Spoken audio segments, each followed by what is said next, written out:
아멘. 귀한 찬양 감사합니다. 감사합니다. 오늘은 연휴가 돼가지고 많은 분들이 어제 그저께 부산까지 연휴 때보다 명절 때보다 더 막혀서 이건 안 올라가네. 얘가 늦게 설치해도 꼭 느린 놈이 있어요. 또 다 같이 올라가면 재미없어. 많은 보통 3분의 1 정도가 어디를 가셔요. 연휴 때가 되면. 근데 오늘 또 자리를 지켜주시고 예배 드리러 오신 분들 꾸준히 있으시고 새 가족도 있고 너무 감사합니다. 우리 교회에 장애인들이 더러 나오시게 돼요. 또 휠체어를 타고 오시는 분들이 있게 될 텐데 앞으로 그런 분들이 늘면 늘지 않을까, 줄지는 않을 것 같다는 생각이 들어서 장애인석을 좀 따라 만들려고 생각합니다. 우리 교회를 지을 때 계단 하나 없이 예배당까지 내려올 수 있도록 엘리베이터 설치하고 다 했는데도 이 앞으로 장애인분들이 오시게 되면 예배 시간에 화장실을 왔다 갔다 하셔요. 그래서 그런 좀 불편하겠다 싶어서 이 공간 구조상 맨 뒷자리가 좋겠다 싶은 생각이 들어서 맨 뒤에 있는 의자 9개를 다 치워버리고 그게 장애인들을 위한 휠체어가 들어올 수 있도록 공간을 만들어 드리는 게 좋겠다. 뒷자리가 돼가지고 조금 그런 게 아니라 공간 구조상 앞에보다는 뒤가 낫겠다 싶어서 그렇게 장애인 자리를 좀 주중에 만들까 생각 중이고요. 또 연세 드신 분들이 점점 늘어나고 있다 보니까 앞으로 나오시는 게 불편하고 우리 교회가 경사가 있어서 앞으로 나오실 때 자칫 쓰러질 수 있겠다 싶어서 지금 줄 입구 들어오시자마자 저쪽 블록에 뒷자리 9개를 치워서 장애인석 휠체어 한 4-5개 들어가게 만들고 그리고 그 바로 앞에 있는 줄 5개를 네 줄로 줄여요. 그럼 9개의 의자를 더 치워서 촘촘한 이게 95cm 여러분 앉아 계신 의자 간격이 90cm 정도 되는데 요거를 조금 넓혀요. 한 줄을 빼가지고 연세 드신 분들이 좀 편하게 왔다 갔다 하실 수 있도록 저 단을 조금 더 높이면 저쪽에 그래서 노약자 및 장애인석을 저 D열로 놓고 그리고 나머지 분들이 남은 자리를 앉으시면 조금 통합 예배 드릴 때는 불편하면 보조 의자를 좀 놓더라도 그렇게 해서 예배를 드리면 더 좋겠다는 생각이 들어서 이번 주 중에 그런 공사를 좀 해볼까 생각하고 있습니다. 기억하시고 왜 연세 드신 분들이 뒷자리에 앉지? 그게 이제 예배 도중에 화장실을 왔다 갔다 하셔야 되는 분들이 또 계세요. 그런 분들을 위해서 뒷자리가 좋겠다는 생각이 좀 들어서 그렇게 하려고 그러니까 또 걸음걸이가 짧으셔야 되니까 그렇게 이해해 주시고 그쪽으로 만들려고 하니까 그렇게 하시면 좋을 것 같습니다. 오늘도 하나님의 전을 찾은 여러분들에게 주의 은혜와 사랑이 넘쳐나게 되시기를 주님의 이름으로 축원합니다. 몇 년 전에 초등학교 학생들 123명이 지은 시집이 출간된 적이 있습니다. 아이들이 쓴 시예요. 그 시집 조그만 글들 몇 개씩 하는 건데 그 제목이 뭔지 아세요? 새들은 시험 안 봐서 좋겠다. 그게 책 제목이에요. 그 책에 보면 애들의 생각이 거기 나오는데 이런 거예요. 싸움이라는 시가 있습니다. 강원도 속초의 교동초등학교 6학년 어린애가 쓴 시예요. 비디오 빌리고 오는데 아저씨 둘이서 싸운다. 네 나이가 몇 살이야? 알아서 뭐해? 욕까지 한다. 젊은 아저씨가 대머리 아저씨를 확 집어던진다. 아이고 허리 부러지네. 그래 이놈아 나 죽여라 죽여. 왜 싸우냐고 형한테 물어보니 택시를 잡았는데 자기가 먼저 잡았다고 우기다 싸우는 거란다. 그동안 택시 7대가 지나갔다. 그게 이제 아이들이 쓴 시예요. 두 번째 시는 뭐냐면 제목이 회관문이에요. 마을회관 이런 거 있잖아요. 시골에 여기는 분교 강원도 삼척의 고천 분교 3학년 어린이가 쓴 시인데 회관문이라는 시입니다. 아침에 밖에 나가보니 회관문이 깨져 있다. 우리들은 바람이 깼다 생각하고 어른들은 우리가 깼다 생각한다. 이게 이제 아이들의 생각이에요. 애벌레라는 시도 있습니다. 부산 반호초등학교 4학년 어린이가 쓴 시예요. 우리 집 화분에는 애벌레가 많다. 그 애벌레들은 잘 살기 위해 꽃잎을 갉아먹는다. 그런데 우리 식구들은 꽃을 살린다고 애벌레를 잡아다 죽인다. 이게 아이의 생각이 참 재밌게 읽었습니다. 군것질이라는 시가 있어요. 부산 동래 초등학교 5학년 어린이가 쓴 시예요. 엄마가 밥 먹고 공부하라고 한다. 나는 군것질을 하러 갔다가 걸렸다. 공부하라는데 어디 갔었노? 나는 군것질하러 갔다고 당당히 말했다. 나만의 시간도 좀 있는 거지. 엄마의 말만 따를 수는 없다. 이게 이제 아이들이 서로 시해요. 내가 이런 시를 이렇게 읽어가면서 참 흐뭇하다. 아이들이 이런 생각을 하고 사는구나. 미국 존 홉킨스 병원 소아과 연구원들이 통계를 낸 게 하나 있습니다. 30년 전에 이런 조사를 했는데 그 조사 제목이 뭐냐면 아이들이 제일 두려워하는 게 뭐냐. 초등학교 1학년 아이들에게 물어봤어요. 아이들이 제일 두려워하는 게 뭘 것 같으세요? 30년 전에 1순위가 동물입니다. 동물이 무섭다. 2순위 어두운 방에 혼자 있는 거. 무섭다. 3위가 높은 곳. 아이들이 무섭대요. 4위 낯선 사람. 5위 시끄러운 소리. 이런 게 무섭다고. 이해가 되세요? 동물, 어두운 방에 혼자 있는 거, 높은 곳, 낯선 사람, 시끄러운 소리, 이런 게 초등학교 1학년 아이들에게 두려움을 준다는 거예요. 30년 전에.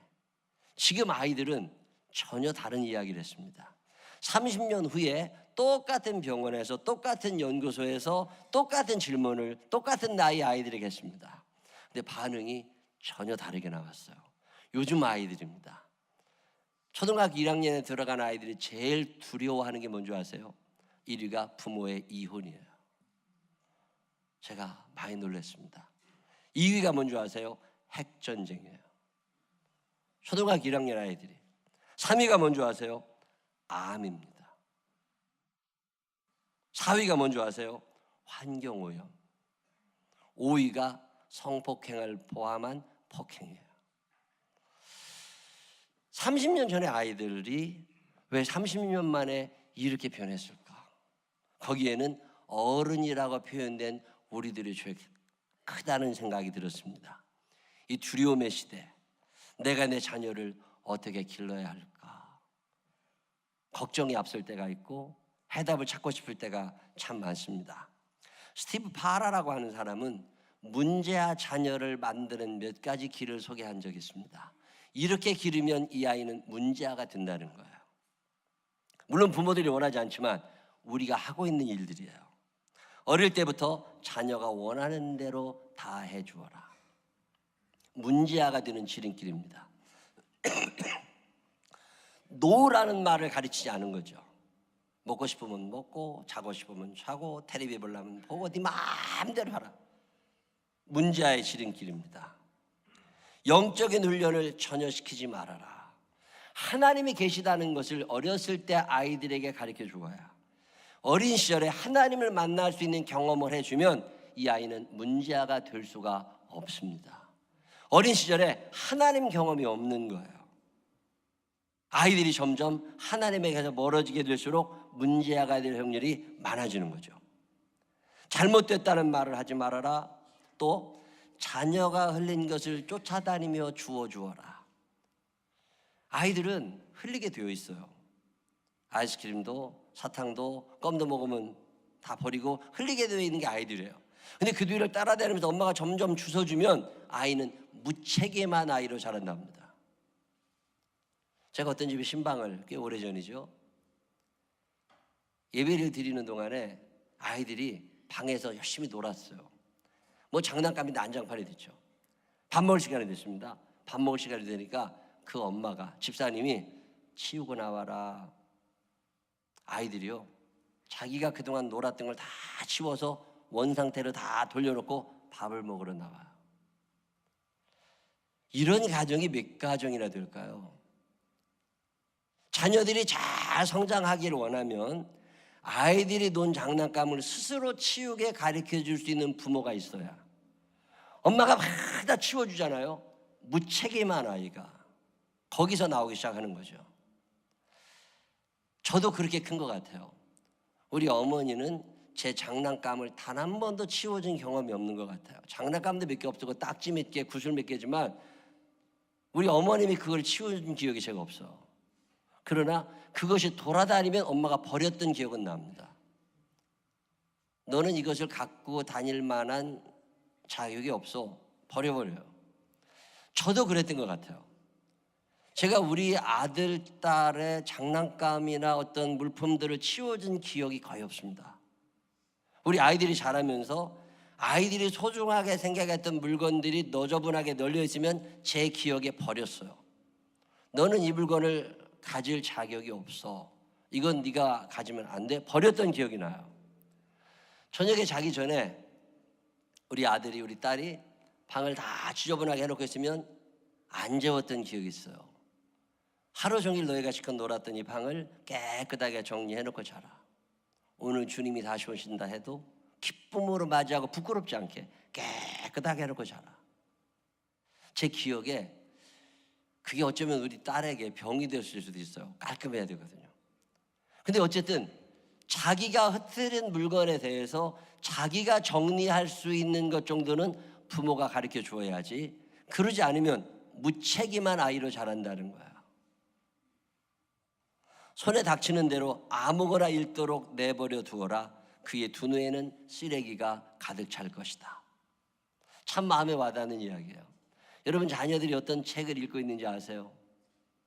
오락을 어떤 프로그램 오락을 하고 있는지 아세요? 전혀 신경 쓰지 않고 내 드라마만 보고 있는 동안 아이들의 머리는 쓰레기통에 되어가고 있다는 걸 아셔야 됩니다. 어떤 믿음의 사람은 자녀 교육에 대해서 이런 이야기도 합니다. 어렸을 때부터 주님께 기도하게 하라.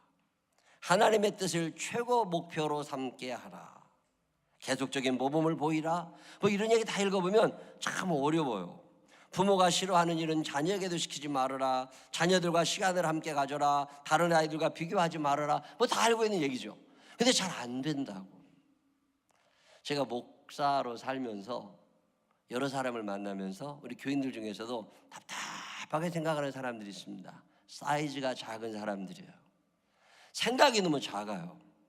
하나님이 주시려는 복은 엄청난데 이 엄청난 복을 받을 만한 그릇이 안 되어 있어요. 아무리 쏟아부어도 다 그냥 어디로 가버려요. 하수구로 빠져나가 버립니다. 어떤 사람이 천국에 갔더니 보물창고가 있는데 엄청나게 좋은 게 많아서 천사에게 하나님이 나를 사랑하시고 하나님이 우리를 사랑하신다면서 왜 이 많은 것들을 여기에 쌓아두고 계시느냐고 우리에게 주지. 그랬더니 천사가 뭐라 그래요? 다 주었는데 받지를 못해서 반품 들어온 창고래요. 제가 이 이야기를 옛날에 읽은 다음에 마음에 하나님이 나에게 주시려는 복인데 내가 감당하지 못했던 복이 무엇이 있을까? 여러분 있을 것 같아요? 없을 것 같아요? 내 그릇이 너무 작은 거예요. 감당이 안 되는 거죠. 이만큼 주시는데 요만해가지고서 하나님의 주시는 은혜와 축복을 받지를 못하는 거예요. 그리고 안 주었다고 얘기하는 거죠. 내가 준비가 안 되어 있으면서. 하나님이 얼마나 위대하신 분인 줄 아세요? 하나님의 전능하심, 하나님의 전지하심, 하나님의 위대함. 와, 여러분 입이 쩍쩍 벌어질 때가 한두 번이 아닙니다.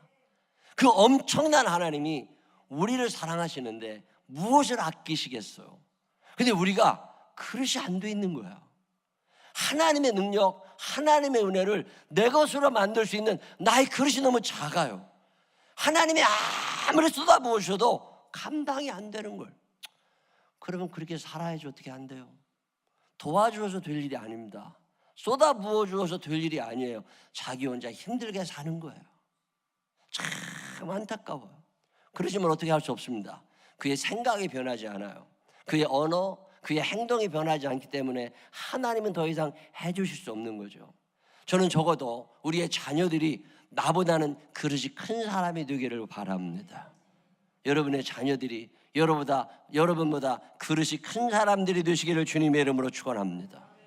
배를 타고 멀리 나가보면 360도가 수평선입니다. 저 끝에 몇 킬로인지도 모를 저 끝에 하늘과 바다가 맞닿아 있는 거죠. 그게 360도가 다. 와, 하나님이 아니면 답이 없는 거예요. 이 엄청난 자연을 우연이 아니죠. 하나님이 만드셨고 하나님이 관리하고 계시는 거잖아요. 그 엄청난 자연 앞에서 하나님을 느낄 때가 얼마나 많아요. 근데 그 어마어마하신 하나님이 우리에게 복을 주기를 원하신다는 거잖아요. 참 궁금합니다. 어떻게 살면 하나님이 이런 복을 내게 주시지? 그게 시편 73편 28절이에요. 한번 다 같이 한번 읽어보실까요? 시작. 하나님께 가까이함이 내게 복이라.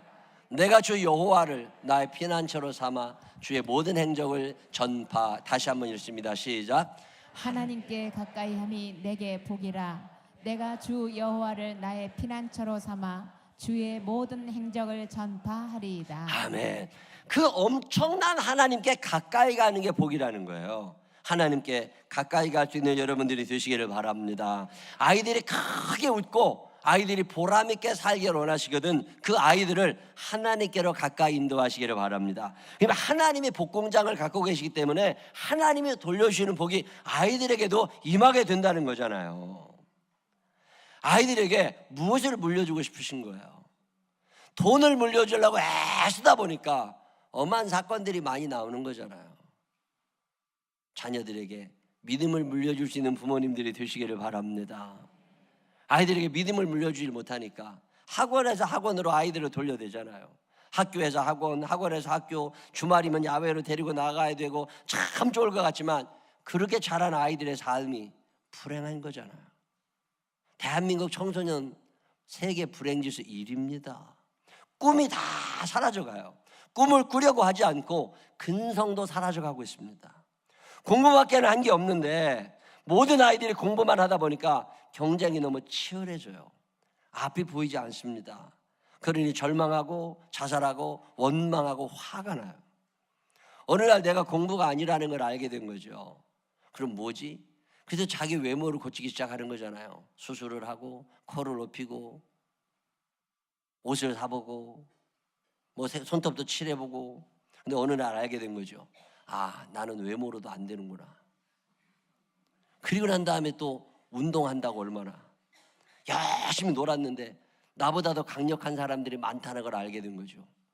그래서 선택하게 되는 게 인터넷, 핸드폰, 게임이에요. 중독자가 그렇게 많아지는 이유는 나만의 세계가 거기 있거든. 성경은 명쾌한 해답을 우리에게 줍니다. 하나님께 가까이함이 내게 복이라. 하나님을 가까이하는 아이들로 기르게 되시기를 바랍니다. 그러면 목사님, 어떻게 하면 우리 아이들이 하나님과 가까워지죠? 오늘 여러분이 읽으신 신명기 4장 7절에 있는 말씀이 그 답을 우리에게 줍니다. 다 같이 한 목소리로 다시 한 번만 읽어보겠습니다. 우리 하나님 여호와께서 우리가 그에게 기도할 때마다 우리에게 가까이 하심과 같이. 아멘. 다시 한 번만 시작. 우리 하나님 여호와께서 우리가 그에게 기도할 때마다 우리에게 가까이 하심과 같이. 기도할 때 하나님과 가까이 하게 됨을 믿으시기를 바랍니다. 아이들이 하나님과 가까이 하기를 원하시거든 아이들에게 기도를 가르치시기를 바랍니다. 기도하는 어머니, 기도하는 아버지, 기도하는 선배, 기도를 보고 자란 아이들이 하나님과 가까워지는 거예요. 엄마 아빠가 기도하는 모습을 바라보고 자라는 아이들이 하나님과 기도로 가까워지는 거죠. 기도가 하나님과 가까워지는 방법임을 성경은 우리에게 이야기하고 있습니다. 봉사하는 거 참 중요한 거예요. 봉사하는 사람이 없으면 교회가 굴러가겠습니까? 세상이 굴러가겠습니까? 클린팀이, 주방 봉사하시는 분들이 열심히, 예배 봉사자들이, 선교 회장님들이 열심히 봉사하잖아요. 근데 봉사보다 앞서야 되는 게 기도라는 거잖아요. 봉사보다 앞서는 것이 기도다. 시작. 봉사보다 앞서는 것이 기도다. 아무리 봉사를 많이 해도 기도가 없으면 탈이 나게 되어 있어요. 왜 시험 들은 줄 아세요? 기도하지 않고 봉사해서 그래요. 찬양팀이 참 중요합니다. 뭐 중창팀 앞에서 찬양하시는 분들 참 중요하지만 찬양보다 먼저 해야 되는 게 기도예요. 기도하지 않는 찬양팀은 시험 들고 무너집니다. 기도하지 않는 찬양팀, 중창단 오래가지 못합니다. 기도가 그래서 중요한 거예요. 주일학교 예배 드릴 때 기도 가르쳐야죠. 어제도 교육자 회의하다가 제가 부목사님과 전도사님에게 얘기했습니다. 주일날 11시 아동부 예배 드릴 때 통성기도 가르쳐라.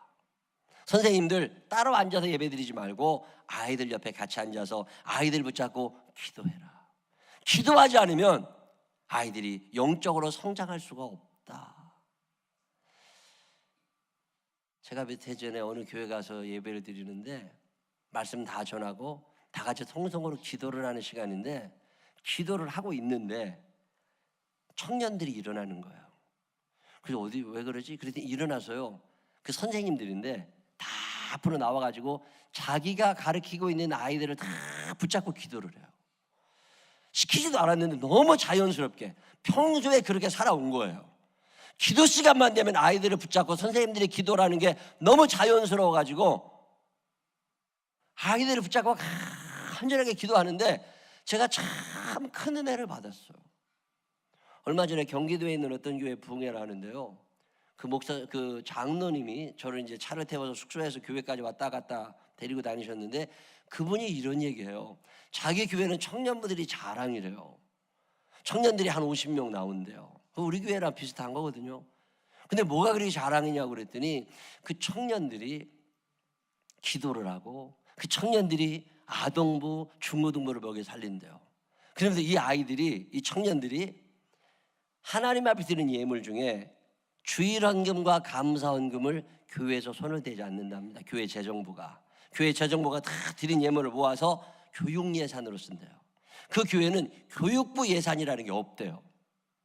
그러면 아동부, 성경학교나 이런 걸 다 어떻게 치르냐고 그랬더니 청년들이 다 헌금한 것을 모아가지고 그거를 가지고 교육부 활동비로 써도 충분히 남는데요. 내가 깜짝 놀랐어요.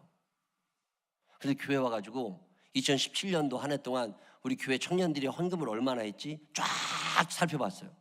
근데 충격을 받았습니다. 주일 헌금조차도 하질 않아. 감사헌금 1년에 한 번을 하질 않아. 그런 사람들이 꽤 돼요. 참 놀라운 일은 11조 생활을 넉넉히 주일헌금도 감사예물도 참 열심히 한 청년들이 몇이 보여요. 근데 아세요? 그들의 부모가 기도하는 분들이에요. 부모님들이 기도하는 사람들이다 보니까 자녀들에게 믿음의 길을 제대로 심은 거예요. 근데 부모가 기도하지 않는 사람들은 자녀들이 엉망이에요. 여러분, 자녀들과 무슨 이야기를 하세요? 청년들을 붙잡고, 중학생, 고등학생, 아동바이들을 붙잡고 이번 주에 감사했니? 감사헌금 어느 정도 했니? 주일헌금은 드리니? 확인해 보셨어요? 한번 오늘 가서 확인해 보세요. 제가 그 통계를 보다가 충격을 받았습니다. 아, 내가 목회를 너무 잘못하고 있구나. 잘한다만 했지 가르치지를 않았구나. 청년들이 11조 생활이 온전하지 않아요. 주일헌금 생활이, 감사예물이 안 드려져요. 하나님과 친해질 수가 없는 거죠. 나 어렵다 아르바이트가 안 된다, 그럴 수밖에 없는 거죠. 하나님하고 친하지 않은데 왜 하나님이 뭘 주시겠어요? 하나님께 가까이함이 내게 복이라. 하나님과 가까이함이 복인 줄로 믿으시기를 바랍니다. 아이들을 내가 잘못 가르치고 있었구나. 참 많이 회개했습니다. 기도의 본을 보여주지 않은 거예요. 엄마 아빠가 기도를 하다 보면 그런 생각이 납니다. 어떤 책임감이 생겨요. 기도하지 않으면 하나님의 뜻을 분간하기가 어렵습니다. 사무엘이 기도의 사람이 된 것은 기도의 어머니 한나가 있었음을 알아야 됩니다. 중세시대에 암흑기에 성 어거스틴, 그는 그렇게 훌륭한 인격을 갖춘 사람 아닙니다. 방탕했던 사람이에요. 공부는 참 잘했어요. 세상적으로 잘 나가던 사람이에요. 근데 하나님에게서는 한없이 멀어져 있었습니다. 그의 사생활이 엉망이었죠. 술, 여자, 그 속에서 산 사람이에요. 그가 젊은 날에 창녀와의 사이에서 아이를 낳아 기르는 사람이 어거스틴입니다. 근데 그의 영혼을 안타깝게 여긴 사람이 그의 어머니 모니카예요. 어머니 모니카가 아들이 가는 곳마다 따라다니면서 아들이 오지 말라고 하는데도 어머니가 아들 곁에 따라다니면서 아들을 위하여 기도하고 살았습니다. 늘 그 성전에 들어가서 울던 사람이 모니카예요. 나는 예수 믿고 천국 가는데 우리 아들은 천국에 못 갑니다. 하나님 아버지, 이 아들의 영혼을 하나님이 붙잡아 주세요. 예배당에 가서 얼마나 많이 울고 살았는지 그 교회 목사님 암브로시우스 목사님이 어느 날 그 어머니 모니카를 붙잡고 왜 그렇게 우냐? 우리 아들이 이렇게 속을 썩여서 웁니다. 우리 아들이 예수를 안 믿습니다. 그때 암브로시우스 목사님이 뭐라고 그래요? 눈물에 기도가 있는 자식은 망하지 않는 거다. 우리 어머님이 젊은 날에 우리 집에 자주 오시던 여자 전도사님, 목사님이 계셨어요. 그분이 우리 어머니에게 늘 해주시던 얘기가 이 얘기예요. 제가 이거 기억해요. 엄마의 눈에서 눈물이 마르지 않으면 아이들은 망하지 않는다. 아이들은 밥을 먹고 사는 게 아니라 엄마의 기도를 먹고 사는 거다. 제가 이거 참 기억합니다. 눈물의 기도가 있는 자식은 망하지 않는다. 시작. 눈물의 기도가 있는 자식은 망하지 않는다. 이 세상에 참 험하잖아요. 여러분 자녀들을 어떻게 기르시려고 그러세요? 이번에 크루즈 하면서 배를 타고 4박 5일을 사는 거거든요. 갈 데도 없어요. 난 체질이 아닌 것 같아. 놀아야 되는데 거기 가만히 갇혀 있으려니까 답답해요. 먹는 건 엄청 널려 있어요. 근데 저같이 많이 안 먹는 사람들은 별로 그것도 좋지 않아요. 아무 식당에 나가면 실컷 먹을 수 있는데 뭐 배라는 게 한계가 있잖아요. 한도 끝도 없이 들어가는 것도 아니고 하루에 10개씩 먹는 것도 아닌데 할 일도 없고 밥을 먹는다고 그래서 밥 먹는 식당에 갔는데 식당에 되게 기도하고 밥을 먹으려고 하는데 내 앞쪽에 백인 노부가 크루즈 여행을 온 거야. 남편이 손을 모으고 그 많은 사람들 속에서 기도를 해요. 부인이 앞에서 기도를 해요. 마주보고 앉아서 식탁 앞에서 밥 2개 갖다 놓고서 그 뷔페 접시에다가 이것저것 담아놓고 기도를 해요. 그런갑다. 제가 밥을 먹었어요. 한참을 먹다가 봤는데 그때까지 기도하고 있어요. 근데 갑자기 숙연해지는 거예요. 그 많은 사람들 앞에서 그 식탁을 갖다 놓고 평생에 한 번 왔음직한 크루즈 여행에 하나님께 감사의 기도를 간절하게 드리는 그 백인 노부부를 보면서 내공이 느껴졌어요. 아, 저분들은 평생 기도하면서 하신 분들이구나. 그 기도하는 모습이 참 간절하고 아름답고 보기만 해도 은혜가 되는 거야. 하나님과 참 가까이 사셨겠다. 나이가 들어서 여러분들이 만약에 그런 여행을 하시게 됐을 때 여러분들의 기도하는 모습을 보고 누군가 저같이 은혜를 받는 사람이 있었으면 좋겠습니다. 밥을 먹을 때 눈 감았는지 떴는지도 모르게 남들 볼까 봐 그냥 막 퍼먹는 사람들이 아니에요. 그렇게 사람들이 많은데 내공이 느껴져. 내가 야, 저분들은 대단한 분들이다. 그 많은 사람 앞에서 밥을 갖다 놓고 두 부부가 서로 마주보면서 손을 모아서 한참이나 식사기도를 하고 웃으면서 식사를 하세요. 야, 저게 신앙인이구나. 그 모습을 그의 자녀들이 보고 자랐다면 그의 자녀들은 하나님과 가까이 갔겠다. 오늘 성경은 이 이야기를 우리에게 합니다. 하나님과 가까이 함이 내게 복인데 하나님과 가까이 하는 방법은 기도에 있다는 거예요. 여러분의 기도가 여러분의 자녀를 하나님께로 가까이 이끌어가게 함을 믿으시기를 바랍니다. 여러분의 자녀를 기도의 자리로 초대하시기를 바랍니다. 그러면 그들이 하나님과 친해지게 되고 그러면 하나님께서 하늘에 쌓아둔 아름다운 상급들을 허락해 주심을 믿으시기를 바랍니다. 여러분 아이들 밥 먹을 때 기도시키세요, 안 시키세요? 우리 교인들은 뭘 물어보면 갑자기 조용해져. 애들아 밥 먹을 때 기도해야 안 해요? 해야죠. 초등학교 아이들, 유치부 아이들 다 붙잡고 기도해야죠. 그 다음에 때로는 엄마 아빠는 가만히 있고 아이들에게 기도를 시켜야죠. 같이 기도하자고. 오늘 성경은 우리에게 약속합니다. 기도하는 자녀들을 내가 가까이 할 거라고.